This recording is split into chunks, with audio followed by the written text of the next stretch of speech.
What the hell is this? Right, I've just got this. What the hell is this? Oh, I've just got this through from. I've just opened it anyway. From the new renting people, it's clearly been passed over to these people. Alex Kane, he's come to cane me clearly. We've got a safety record from Morris Heating, so we've got one of those, and we've got, even though the boiler needs replacing, and I've got no heating. I can't even make those. Got something else though. We've managed to get a. What have we managed to get? An energy performance certificate. It was done in Mercury retrograde though. But we've got performance of E, so we're allowed to rent this property.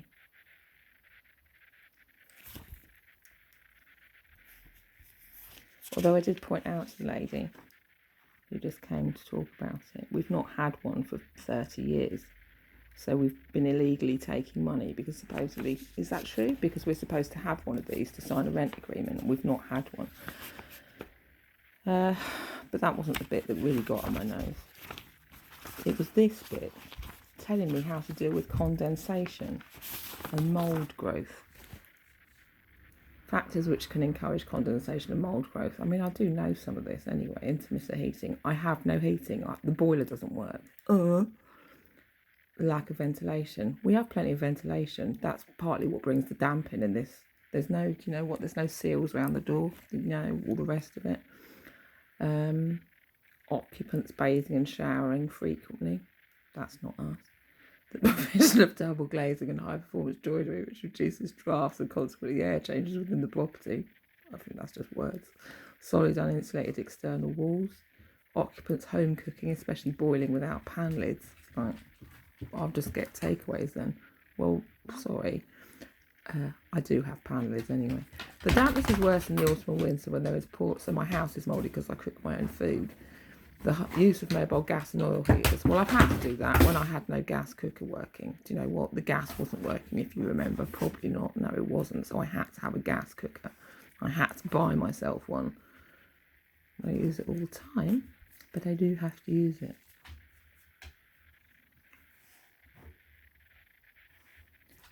Gas oil heaters don't have propane gas, blah blah.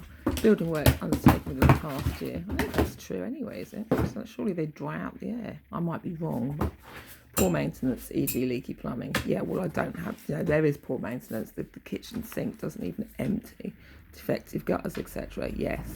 Factors will reduce condensation, increase the minimum property in temperature of the property, especially in the coldest parts of the property. Can't do it. Have no working heating. Drying and airing clothes outside the property. Well, I can't do that at the moment. It's winter. Otherwise, you know I do. So I have what do I have? A washing line.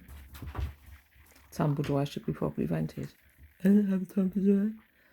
Bathrooms and shower rooms should have an extractor fan wired to the light switch with a 15-20 minutes overrun so the fan continues to extract some moisture from the light assembly. Well, maybe they should put one in then. After washing and bathing, dry towels outside when possible. And do you know what? Thanks for this. I have, do you know what? I can't do it at the moment, but I do usually do this. The removal of excess moisture from the body with a face cloth can reduce the need for drying towels. The wiping down of towels and bath shower can also help. If double glazing is to be fitted, this should include triple vents.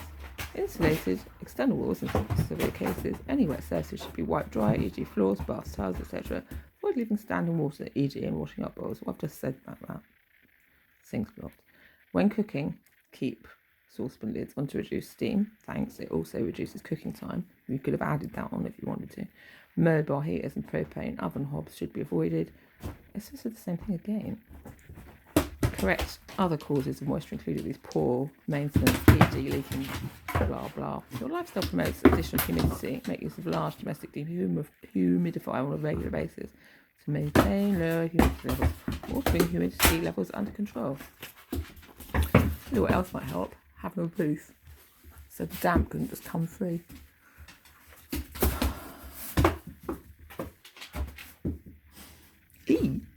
Well, I suppose that's good.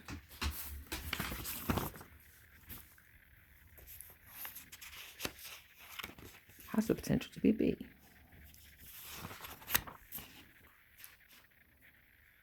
Improve this property's energy performance by following our step-step recommendations. Potentially save money. Well, I won't save money, will I?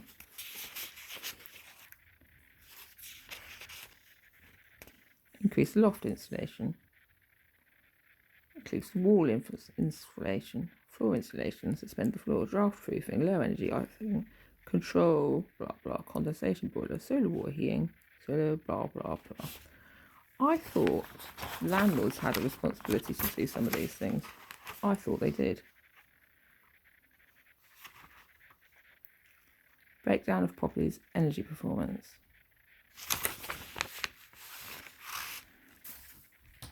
Feature wall, solid brick, no insulation, assumed rating very poor. Wall, cavity, no insulation assumed, poor. Roof, pitch, no insulation, very poor. Roof, pitch, no insulation assumed, very poor. Window, partial double glazing, average.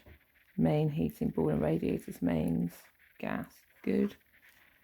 Main heating control. The boiler's good, even though it needs replacing. Main heating control, program, blah blah, average. Hot water from main system, good. Except I can't use it because I can. Lighting, low energy, poor. Floor, suspended, no insulation assumed, not applicable. Floor, not applicable. Secondary heating, not applicable. Primary energy use. Primary energy use of this property.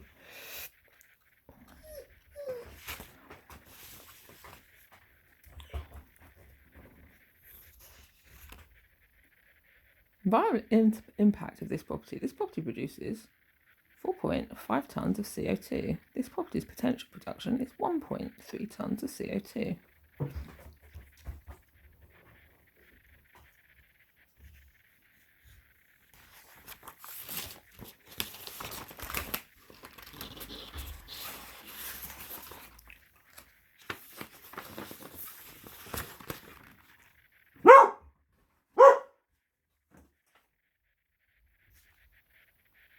I just fancy moaning. No one cares. Estimated yearly energy costs for this property, £998. Potential savings, £427. The estimated cost, how much the average household would spend in this property for heating, lighting and hot water. It's not based on how energy is used by the people living at the property.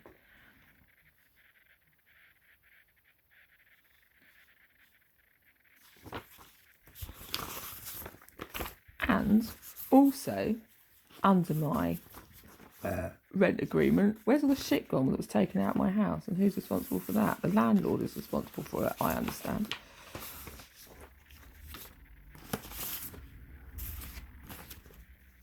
But we didn't have a legal rent agreement. Fortunate.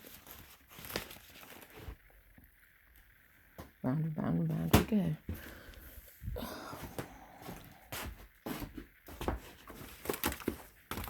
Great. A load of shit stuff for the letterbox. Can they not read the bit about not putting things through? And who's been in and taken the peg off this as well? Where's the spring gone off my letterbox? Who's been in and taken that? Is that under the fair rent agreement that people have spare keys and just fucking walk in and out of my house? Huh? When did I notice that had gone missing? A couple of weeks ago.